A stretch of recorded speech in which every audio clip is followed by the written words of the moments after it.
Ok, merci. Mais voilà, comme tu l'as dit, tu l'as cité en premier, à tout seigneur, tout honneur, est-ce que tu peux nous parler des vitamines qui sont connues de beaucoup de monde, en tout cas pour le mot? Est-ce que tu peux nous donner quelques précisions là-dessus? Alors, les vitamines qui vont intervenir comme des immunomodulateurs directs sont la vitamine D principalement, et Mhm. puis également, et aussi de façon très importante, la vitamine C et la vitamine A. Donc, pour bien comprendre les choses, on a besoin d'abord de comprendre qu'est-ce qu'on cible. Quand on parle du système immunitaire, par exemple, en micronutrition, on a toujours des cibles, des targets qu'on cible. Et là, par exemple, au niveau du système immunitaire, on a deux targets principaux. Premièrement, donc la différenciation des cellules souches à partir donc des cellules de la moelle osseuse rouge en cellules du système immunitaire, donc en globules blancs. Donc ça, c'est la première cible, le premier target. Et puis la deuxième cible, on a les fonctions des globules blancs, donc les fonctions immunitaires classiques. Donc pour mettre nos auditeurs dans le contexte, on a pour la première cible, les cellules du système immunitaire ou les globules blancs sont produits tout comme les globules rouges, sont produits au niveau de la moelle osseuse rouge.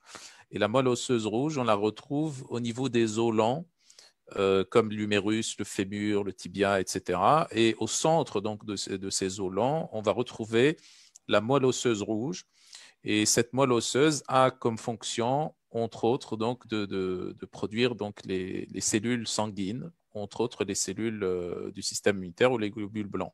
Et donc, c'est à ce niveau-là qu'il va y avoir cette différenciation des cellules souches ou progénitrices donc en cellules souches vers des cellules du système immunitaire connues, donc lymphocytes T8, T4, lymphocytes B, macrophages, polynucléaires, monocytes, etc. Donc, il y a ce target-là, c'est-à-dire il y a des micronutriments qui vont cibler cette partie-là, donc la production des globules blancs. Et puis, il y a d'autres micronutriments qui vont plutôt cibler les fonctions. Donc, par exemple, s'il s'agit de macrophages, la phagocytose, qui est la fonction principale des macrophages.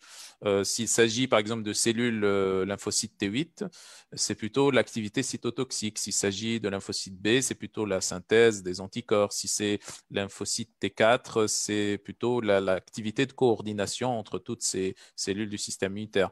Et donc, dans ce sens, pour revenir aux vitamines, donc la vitamine D, c'est le micronutriment principal, c'est pas le seul, mais c'est l'un des micronutriments principaux qui permet la différenciation des cellules progénitrices en cellules du système immunitaire. Donc, en gros, la vitamine D, entre autres, permet de produire plus de globules blancs.